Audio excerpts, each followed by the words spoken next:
नमस्कार. मी प्राध्यापक D A Vanmane, अर्थशास्त्र विभाग, arts and commerce college Kadepur.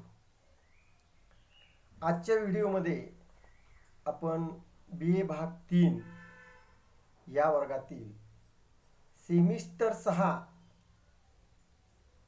या भागातील बाजार आणि किंमत निर्धारण या विषयातील वस्तुभेद आणि विक्री खर्च हा टॉपिक अभ्यासणार आहोत. यापूर्वीच्या व्हिडिओमधून आपण पूर्ण स्पर्धा,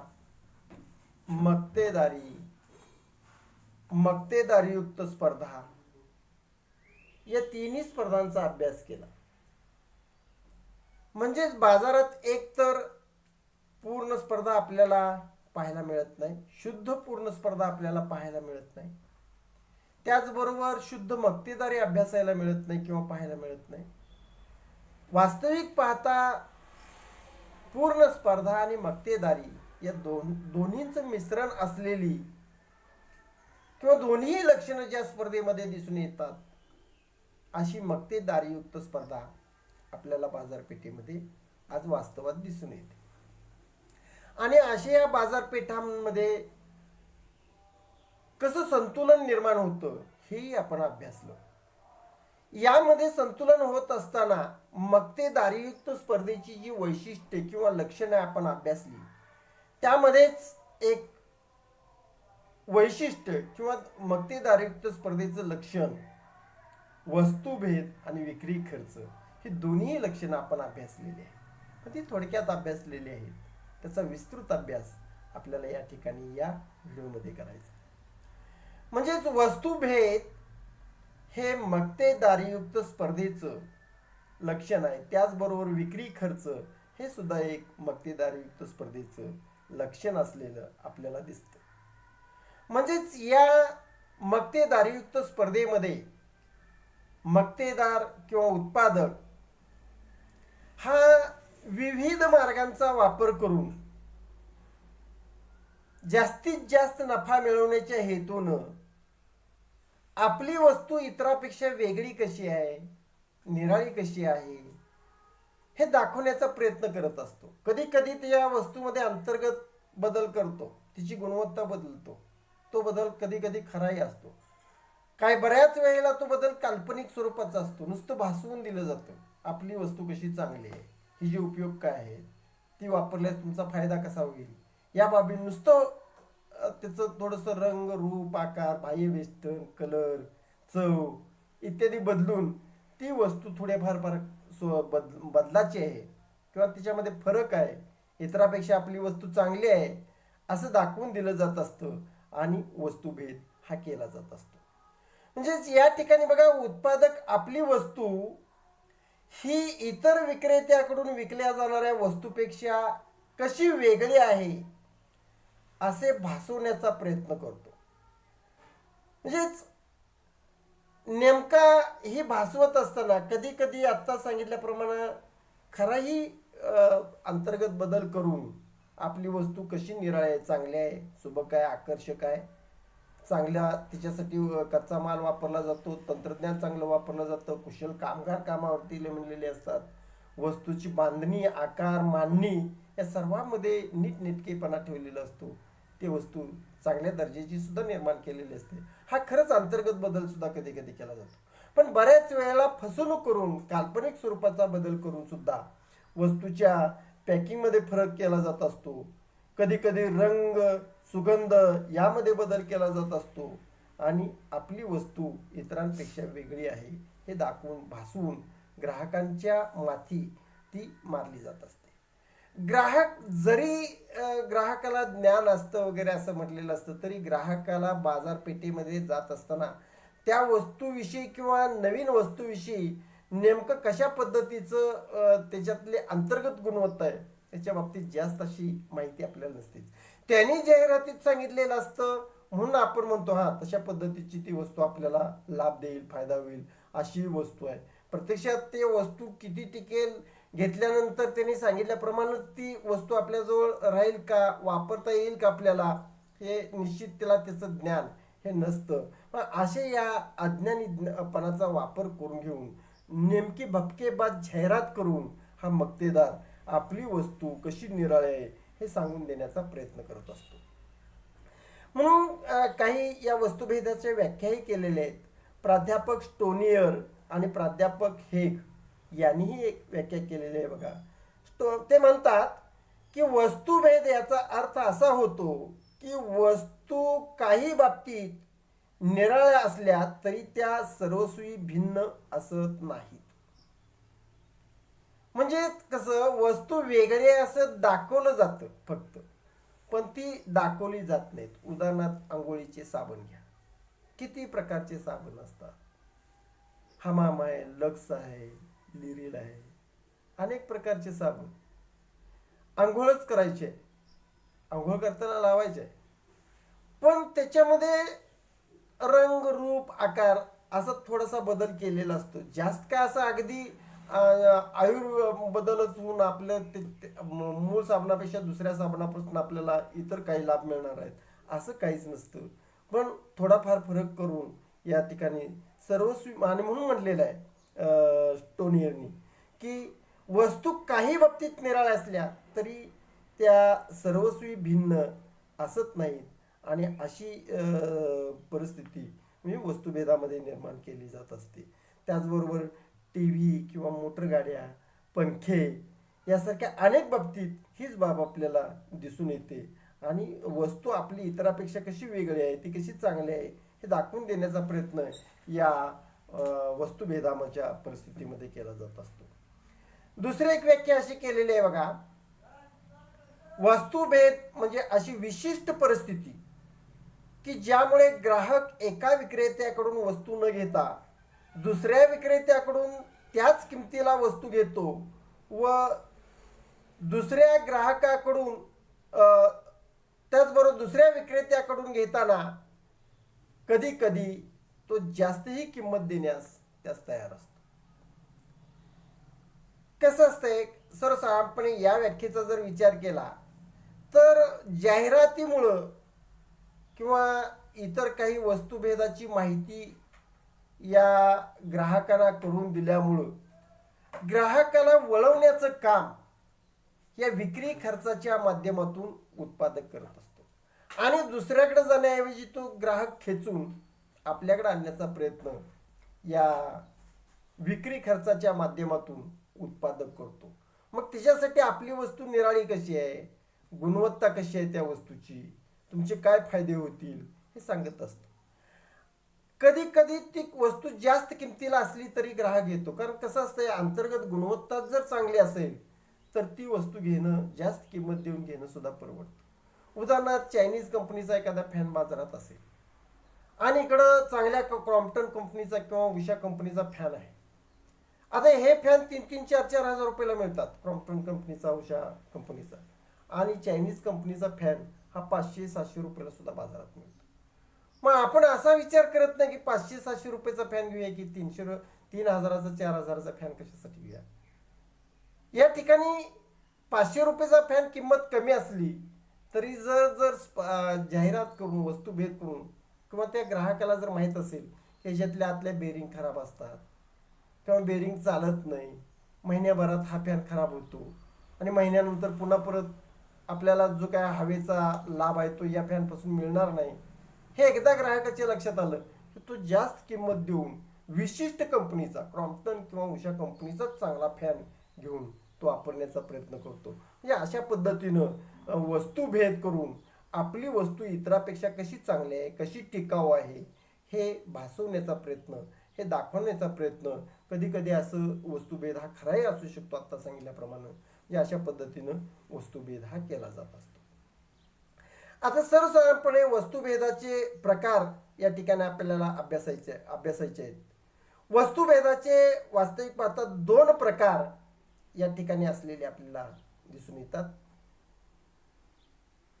चेंबरलिन यांच्या मते म्हणजे वस्तुभेद केला जात असताना या ठिकाणी वास्तव वस्तुभेद व कृत्रिम वस्तुभेद अशा प्रकारचे वस्तुभेद हे केले जात असतात. आता वास्तव वस्तुभेद म्हणजेच बघा एखाद्या वस्तूचे निरनिराळ्या उत्पादकाकडून उत्पादन केले जात असताना वस्तूच्या दर्जामध्ये खरोखरच बदल केला असेल तर त्यास वास्तव मूल्यभेद किंवा वस्तुभेद असं म्हटलं जातं. आता सर्वसाधारणपणे आत्ताच फॅनमध्ये सांगितल्याप्रमाणे म्हणजे चांगल्याही वस्तू, सुबक, टिकाऊ, आकर्षक स्वरूपाच्या वस्तू, आता अशा वस्तू निर्माण करायच्या असतील तर त्या ठिकाणी त्याच्यातली अंतर्गत गुणवत्ता सुधारण्यासाठी कच्चा माल सुद्धा चांगल्या प्रतीचा वापरावा लागतो.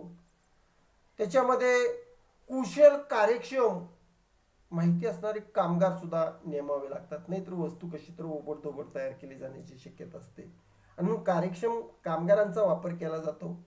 त्याचबरोबर अत्याधुनिक यंत्रसामुग्रीचा वापर केला जातो की बदलत्या शैलीमध्ये चरख्यावरती हात विणून कापड तयार करायचं आणि पॉवर लूम्सवरती कापड तयार केलं जातं. याच्यामध्ये जमीन आसमानचा फरक पडतो. त्यामुळे यंत्रसामुग्रीचा, चांगल्या बदलत्या यंत्रसामुग्रीचा वापर केलेला आहे, बदलत्या उत्पादन तंत्राचा वापर केलेला आहे आणि त्याच्यातले टाकाऊ भाग जे आहेत ते टाकून चांगल्या पद्धतीचा माल तयार केलेला आहे. दर्जेदार, सुबक, जास्त टिकाऊ, आकर्षक अशा पद्धतीचा जर माल तयार केला असेल तर त्याला वास्तव वस्तुभेद किंवा खरोखरच हा बदल केलेला असतो, त्याचा लाभ हा ग्राहकांना होत असतो. म्हणून त्याला वास्तव वस्तुभेद असं म्हटलं जातं. दुसरा जो प्रकार आहे तो कृत्रिम वस्तुभेद. आता कृत्रिम वस्तुभेदामध्ये नावाप्रमाणेच दोन वस्तूच्या उत्पादनात वास्तव फरक नसताना कृत्रिम रीतीने फरक दाखवण्याचा प्रयत्न केला जातो. यालाच कृत्रिम वस्तुभेद असे म्हणतात. म्हणजे नेमकं काल्पनिक स्वरूपानं जाहिरात करून भपकेबाज जाहिरात केली की ग्राहक थोडासा फसतो. मग या ठिकाणी ग्राहकाच्या मनात कधी कधी थोड्याफार प्रमाणात किरकोळ बदल करून काल्पनिक स्वरूपाचा भेद हा ठसवला जातो आणि ग्राहकाला फसवलं जातं. या ठिकाणी या पद्धतीला कृत्रिम वस्तुभेद असं म्हटलं जातं. त्याचबरोबर वस्तुभेदासाठी विविध मार्ग या ठिकाणी उत्पादक किंवा विक्रेता अवलंबतो. ते विविध मार्ग म्हणजेच एक वस्तू भिन्नता. म्हणजेच या ठिकाणी आपली वस्तू इतरांपेक्षा वेगळी कशी आहे, त्याचबरोबर ती चांगली कशी आहे, म्हणजेच उच्च प्रतीची कशी आहे, ती तुमच्या सोयीची कशी आहे, म्हणजेच तुमचा त्याचा वापर सहजासहजी तुम्हाला कसा सोयीचा, गरजेचा आहे, त्याच्यामुळे तुमच्या शरीराला किंवा इतर तुमच्या आर्थिकतेला कसं फायदे होतील. त्याचबरोबर म्हणजे हे सर्व काही ग्राहकाच्या मनावरती बिंबवण्याचा प्रयत्न या वस्तू भिन्नता या माध्यमातून केला जात असतो. बरं बघा साबणाचे प्रकार आहे. आता तेलाचे पाऊच, अगदी इतके छोटे मोठे तेलाचे पाऊच केले जातात की 10-10 ग्रॅम 5-5 ग्रॅमची सुद्धा तेलाची पाऊच आहेत. म्हणजे जर तुम्ही बाहेर कुठे गेलात प्रवासात तर आणि बाहेर हॉटेलमध्ये किंवा कुठं तुम्ही आंघोळ केलीत बाहेर तर तेवढंच ते 5-10 ग्रॅमचे पाऊच फोडायचे, तेल लावलं, पाऊचचं प्लास्टिकचं आवरण टाकून दिलं, प्रश्न मिटला. म्हणजे इतके छोटे पॅक आलेले. हे गरजेनुसार. आता तेलाच्या ह्याच्यामध्ये 15-15 किलोचे डबे असतात, 1-1 किलोच्या पिशव्या असतात, 200 ग्रॅमच्या सुद्धा आहेत, 500 ग्रॅमच्या सुद्धा आहेत. म्हणजे ग्राहकाला जशा पाहिजे त्या पद्धतीनं त्याच्यामध्ये बदल केला जात असतो. आणि साबणामध्ये सुद्धा तसे बदल आहेत. साबण सुद्धा निरनिळ्या कमी जास्त आकाराचे, निरनिळ्या गुणधर्माचे म्हणजेच आहेत. आणि या बदलांचा वापर करून घेऊन ज्यांना जो पाहिजे आहे तो साबण त्या कंपनीचा त्याच्यावरती ट्रेडमार्क असतो, शिक्का असतो, छाप असतो, विशिष्ट पद्धतीचं त्याचं वेष्टन असतं, आकार असतो. म्हणजे यासारख्यांचा वापर करून आपली वस्तू कशी वेगळी आहे, कशी फायद्याची आहे, ती विशिष्ट गुणवत्तेची कशी आहे हे दाखवून देण्याचा प्रयत्न त्या ठिकाणी केला जात असतो. त्याचबरोबर त्याच्यामध्ये वस्तुभेद दाखवण्यासाठी किंवा वस्तुभिन्नता दाखवण्यासाठी बाह्य फरक केला जातो. बाह्य फरक म्हणजे कसं की मक्तेदारीयुक्त स्पर्धेतील उत्पादक हा नेहमी वस्तूंना योग्य आकार देऊन बाहेरील वेस्टर्न बदलून चांगलं वेस्टर्न लावलं जात असतं, चकचकीत कागद, आकर्षक, ग्राहकाला बघितल्या बरोबर आवडेल असा कागद, त्याचा रंग, त्या वस्तूचा रंग अगदी वेस्टर्नचा कागदाचा सुद्धा रंग आकर्षक अशा स्वरूपाचा असतो. सर्वसाधारणपणे थोडासा सुवास त्याला दिलेला असतो. चांगल्या पद्धतीचा माल असावा असं ग्राहकाला वाटलं पाहिजे, निर्मळ वाटलं पाहिजे. अगदी वर्ण सुद्धा शेणसारखं काहीतरी वास लावलेला असतो. आणि त्यामुळं थोडाफार बाह्य फरक करून वस्तू भिन्न आहे हे दाखवण्याचा प्रयत्न या ठिकाणी केला जात असतो. म्हणजे सर्वसाधारणपणे बघा, बाह्य फरकामध्ये कसं थोडंसं आता सांगितल्याप्रमाणे टूथपेस्ट, अगदी बारीक बारीक आकाराचे सुद्धा टूथपेस्ट तयार केल्या जातात. घरात घरगुती वापराची टूथपेस्ट निराळी, बाहेर प्रवासात तुम्हाला वापरायची असेल तर त्यावेळेला टूथपेस्ट वापरायची. अगदी पाऊंड्स डब्याचे सुद्धा अशा छोट्या मोठ्या आकाराच्या डब्या तुम्हाला पाहायला मिळतील. म्हणजे बाह्य फरक, अंतर्गत बदल हे करून कधी कधी वस्तू विकण्याचा प्रयत्न केला जात असतो. त्याचबरोबर विशिष्ट छापाचा वापर. आजकाल बाजारामध्ये येणाऱ्या वस्तू, प्रत्येक वस्तू पाठीमागं कोणत्या ना कोणत्या तरी कंपनीचं लेबल हे त्याच्या पाठीमागे चिटकवलेलं असतं. अगदी शेतकऱ्याचा माल सोडला, आता शेतकऱ्याचा माल सुद्धा काही कंपन्या घेतात आणि त्याच्यावरती आपला लेबल लावून ते आपल्या कंपनीचं आटा किंवा आपल्या कंपनीचा हा शेतमाल असं म्हणून विकत असतात. जणू काही हे शेतात जाऊन काम करत असतात. असे प्रत्यक्षात पाहता शेतीच्या याच्यावरती मात्र ट्रेडमार्क, कुठला अमक्या शेतकऱ्याचा हा ट्रेडमार्क.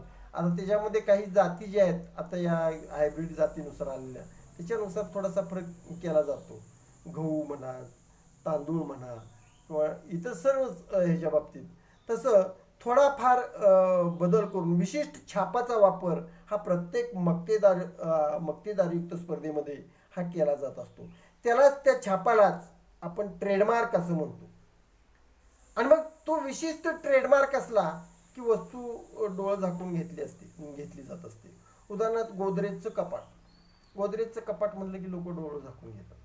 किंवा एखाद्या विशिष्ट कंपनीचं घड्याळ किंवा विशिष्ट कंपनीचा काय तुम्हाला टीव्ही घ्यायचा असेल, टीव्ही असेल, LCD असेल किंवा विशिष्ट कंपनीची मोटर कार असेल, मग इतरांनी वापरल्याचा अनुभव, त्या कंपनीचा नाव लौकिक हे बघून लोक त्या विशिष्ट छापामुळं त्या वस्तू घेण्याचा प्रयत्न करतात. असा छाप किंवा ट्रेडमार्क घेण्यासाठी कायदेशीर नोंदणी करून घ्यावी लागते. आणि मग अशी कायदेशीर नोंदणी करून घेतली की त्या छापाच्या नावाखाली इतर विक्रेत्यांना त्यांच्या वस्तू विकता येत नाही. आणि मग ग्राहकाच्या मनात विशिष्ट छाप ठसलेला असतो. विशिष्ट, आता मारुती कार घ्यायची आहे आपल्याला, विशिष्ट दुसरी कोणत्या कंपनीची कार मारुती या नावाखाली ते विकू शकत नाही. मारुती सुझुकी असेल किंवा इतर कुठली कंपनी असेल, ज्या त्या कंपनीला आपल्या कंपनीचीच गाडी किंवा वस्तू हे तयार करून विकावी लागते. त्यामुळे एक ट्रेडमार्क असेल तर त्या ट्रेडमार्कचा वापर दुसरी कंपनी किंवा दुसरा उत्पादक हा घेऊ शकत नाही. आणि चांगल्या पद्धतीनं तो आपला नाव लौकिक करून चांगल्या पद्धतीचं उत्पादन खपवू शकतो. या ठिकाणी आता छोट्या तेला सुद्धा, म्हणजे पोस्टमन तेल, सरकी तेलाच्या बऱ्याच कंपन्या आहेत, शेंगदाण तेलाच्या बऱ्याच कंपन्या आहेत. त्याचबरोबर अगदी दंतमंजनाच्या सुद्धा विविध कंपन्या आपल्याला दिसून येतात.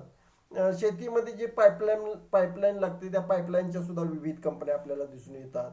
आता पावसाळ्याजवळ आलेलेच आहेत, छत्र्या सुद्धा विविध कंपन्याच्या आपल्याला असलेल्या दिसून येतात.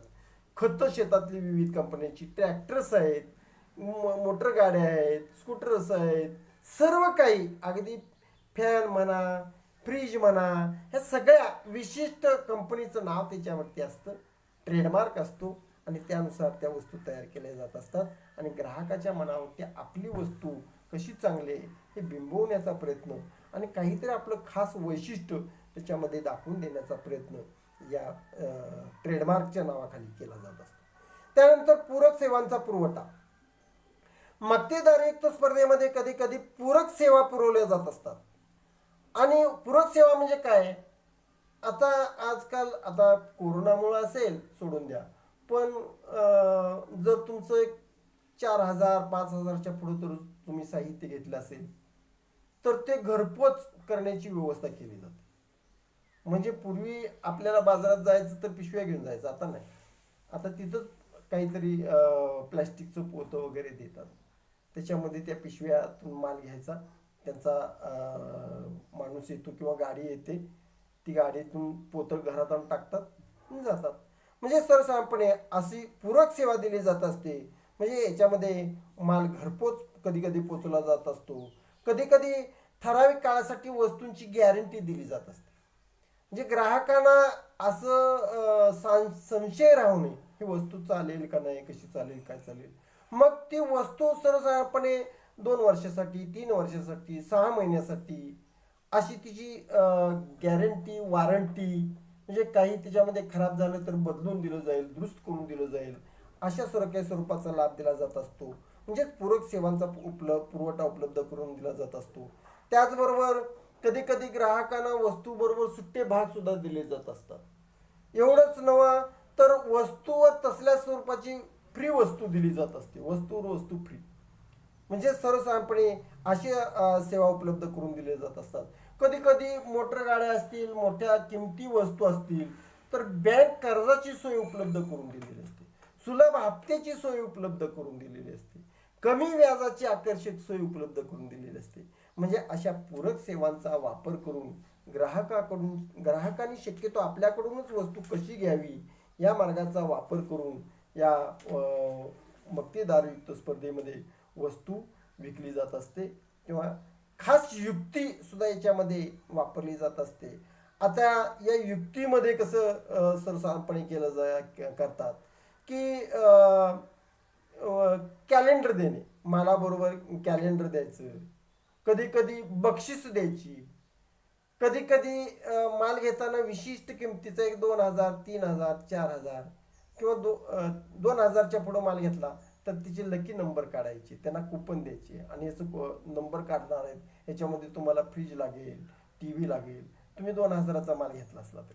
म्हणजे अशा सारख्या स्वरूपाचं आमिष दाखवलं जातं आणि खास युक्ती असं करून नंबर काढले जातील. तुमचे काही काळासाठी वस्तू खरेदीवरती तसल्याच पद्धतीची वस्तूही भेट दिली जात असते आता सांगितल्याप्रमाणे. म्हणजेच अशा पद्धतीचा खास युक्तीचा वापर करून आपली विक्री कशी वाढवता येईल याचा वापर या ठिकाणी केला जात असतो. त्याचबरोबर विक्रीचं कौशल्य पूर्णतः वापरात आणलं जात असतं. म्हणजे विक्री वाढण्यासाठी काय केलं पाहिजे तर सर्वात पहिलं म्हणजे मोक्याच्या ठिकाणी आपली दुकानाची जागा असली पाहिजे. म्हणजे जागा आकर्षक ठिकाणी निर्माण करायची, घ्यायची, तिथं चांगल्या पद्धतीचं असं सुबक डेकोरेशन वगैरे करून दुकानातील वस्तूंची मांडणी करून लोकांना जाताना सुद्धा हा इथं दुकान काढलेलं आहे सारखं सारखं डोळ्यात भरलं पाहिजे आणि तिथं तो खरेदीसाठी गेला पाहिजे, अशा मोक्याच्या ठिकाणी दुकानाची जागा घेतली जात असते. आतली मालाची मांडणी सुद्धा अगदी अशी काही केलेली असते की ते मांडणी बघून ग्राहकाची इच्छा व्हावी की आपण हे माल इथून माल न्यायला पाहिजे.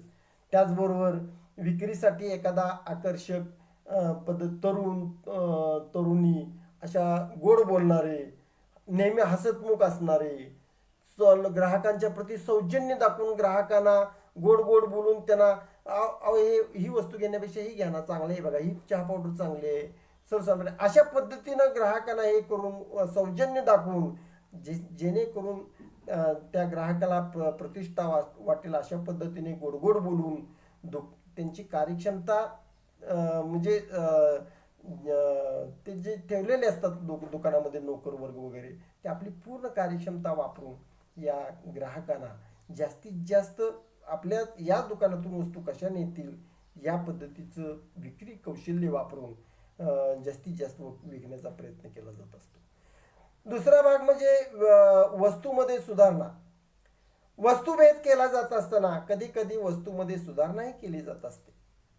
आता बघा बदलत्या कालावधीमध्ये जग हे आपण म्हणतो की इंटरनेटचा जमाना आलेला आहे, जग सातत्यानं बदलत आहे, क्षणाक्षणाला जग बदलतंय, नवीन टेक्नॉलॉजी येते, नवीन तंत्रज्ञान येते.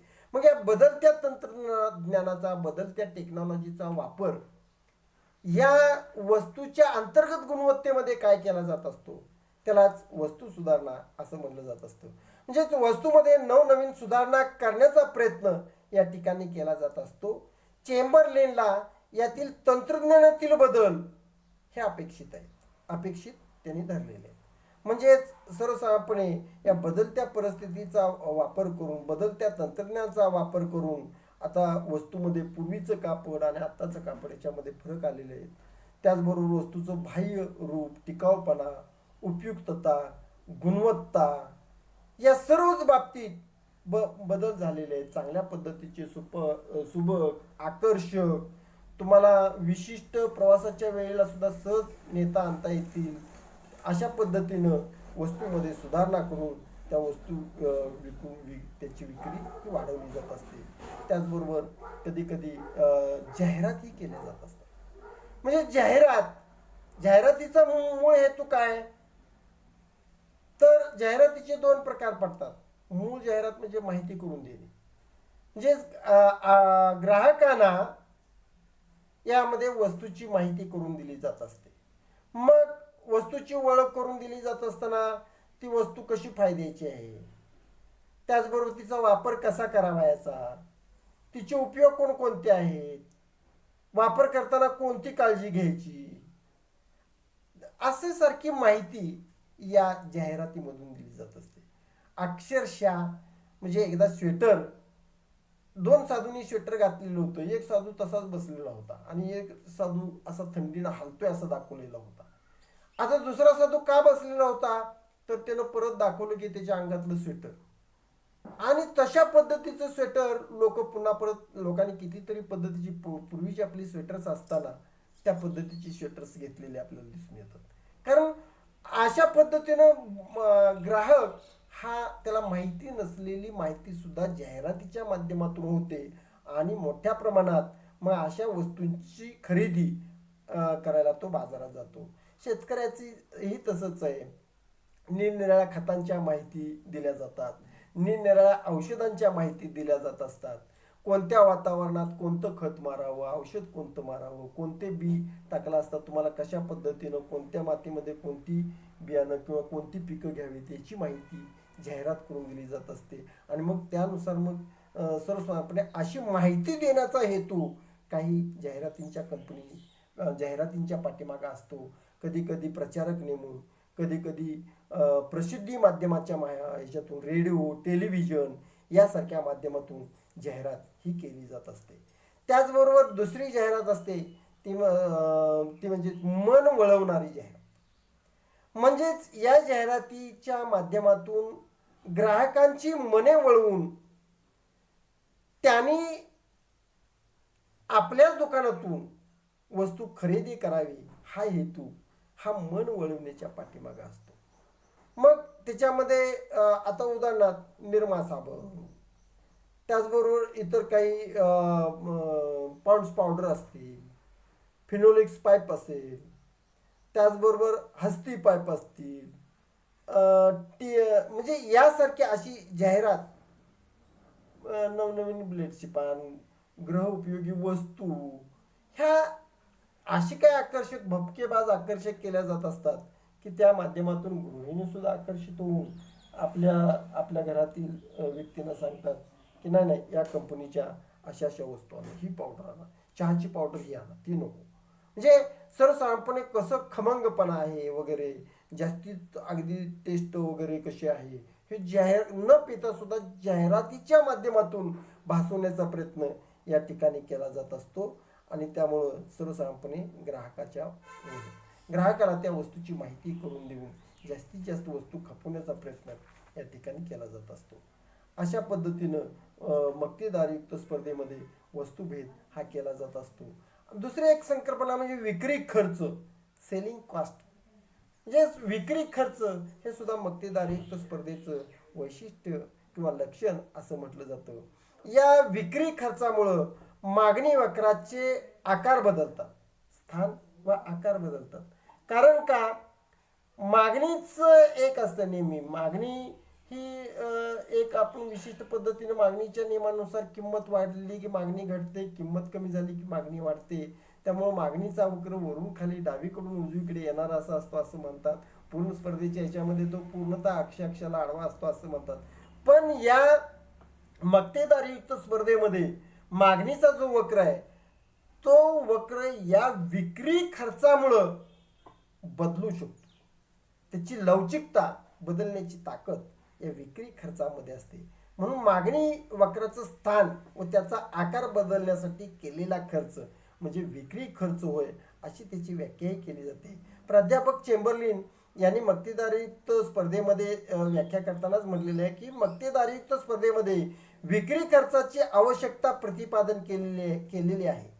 तेव्हा विक्री खर्चाची संकल्पना स्पष्ट करताना ते म्हणतात की वस्तूला असलेल्या मागणीच्या रेषेचे अगर मागणी वक्राचे स्थान किंवा आकार यामध्ये बदल घडवून आणण्यासाठी केलेला खर्च म्हणजे विक्री खर्च होय. या आता सांगितलेल्या पद्धतीनं विक्रीचं स्वरूप मागणी अगदी लोकांना माहिती नसेल तर माहिती झाल्यामुळे थोडीशी मागणी वाढते. पूर्वी जर सर्वसाधारणपणे 200 वस्तू खपल्या जात असतील तर त्यापेक्षा जास्त म्हणजे बाजारामध्ये जाहिरात जर केली तर मोठ्या प्रमाणात साधं केळीवाल्याच घ्या सारखा जर ओरडत असेल कशी केळी घ्या, डझन घ्या, 2 डझन घ्या, फ्री किती देतो, लोकांची 20 रुपये डझन असेल तर हा 20 रुपये 1.5 डझन द्यायला तयार असतो, असं ओरडून जर तो सांगत असेल तर तिची केळी जास्त कापतात. म्हणजे अशा पद्धतीनं लोक इतके जाहिरातीला बोलतात आणि जाहिरातीमुळं मागणी आपल्या वस्तूला तो मागणी निश्चित वाढवू शकतो आणि त्यामुळं जाहिरात खर्च करणे हे आज नित्याचं बनलेलं आहे असं चेंबरलेननी स्पष्ट केलेलं आहे. प्राध्यापक मेयर्स याने एक विक्री खर्चाची व्याख्या केलेली आहे. ते म्हणतात विक्री खर्च म्हणजे ग्राहकाने एका वस्तूऐवजी दुसरी वस्तू घ्यावी किंवा एका विक्रेत्याऐवजी दुसरी विक्रेत्याकडून ती वस्तू खरेदी करावी यासाठी थोडक्यात ग्राहकाचे मन वळवण्यासाठी केलेला खर्च म्हणजेच विक्री खर्च. विक्री खर्चाच्या माध्यमातून जाहिरात केली जाते, वस्तूची माहिती करून दिली जाते, वस्तू फ्री दिली जात असते. म्हणजे यासारख्या माध्यमातून जेणेकरून त्या मालाची त्या वस्तूची मागणी वाढवली जात असते. म्हणजे वस्तूची विक्री वाढवण्यासाठी जो म्हणून खर्च केला जात असतो त्या खर्चाला विक्री खर्च असं म्हटलं जात असतं. या विक्री खर्चामुळं मागणी वक्राचे आकार सुद्धा बदलतात, वस्तूंची विक्री ही वाढली जात असते. धन्यवाद.